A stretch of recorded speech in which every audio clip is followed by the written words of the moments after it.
Hello, I'm going to show a little bit about framing today.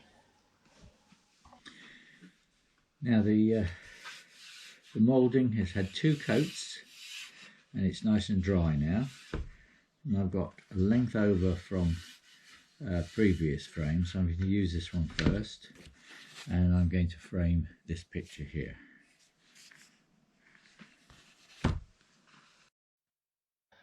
I've speeded this up to save time, but one thing with these cutters, you do have to be very careful because they're very sharp. I'll show you a close-up of it in a minute, but cut out the 4 sides. Now I've had this Hansen. It's not a Morso. It's called a Hansen. In fact, it's made in Denmark, and Hansen used to make the blades for the Morso, which is the more commonly known name for one of these moulding cutters. But I've had it for over 25 years, and I think the best way to look after it is always cover it up and use a brush that's very slightly sprayed with WD-40, just to give it the blade is so sharp you don't want to get your fingers anywhere near it, so a little bit of dusting to keep the metal from rusting.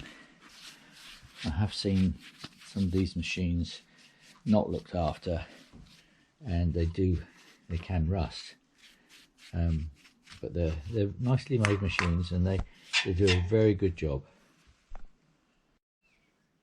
Now, the same can be said for the underpinner, which is a French make, a Cassis, and that needs a little bit of maintenance. Most importantly, the little triangular staples that are pushed up when you press the foot pedal. It does need a little bit of WD-40 just down there, because little bits of glue can get in there, and then you can have a little bit of trouble. But if you keep that clear, everything else is quite easy to maintain. Now I've had to position the underpinner and the press that goes down onto the frame in 2 positions, one on the high edge and one on the low edge, so this will need to be adjusted each time. You have to be careful that the wood doesn't crush. You can actually drive 2 in this time because it's quite deep.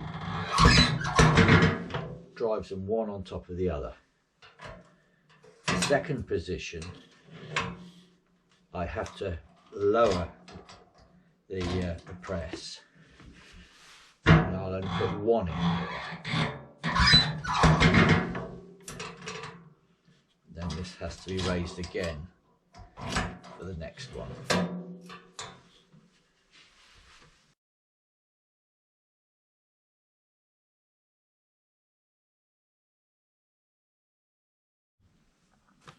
Now, it's not always necessary, but some frames do need a little bit of filler into the edges, especially hand painted plain wood, which can slightly distort, but with a bit of careful touching up, using in this case a white wood filler, and then rubbing it off, and then I will give another final coat of paint to this, and it will look perfect.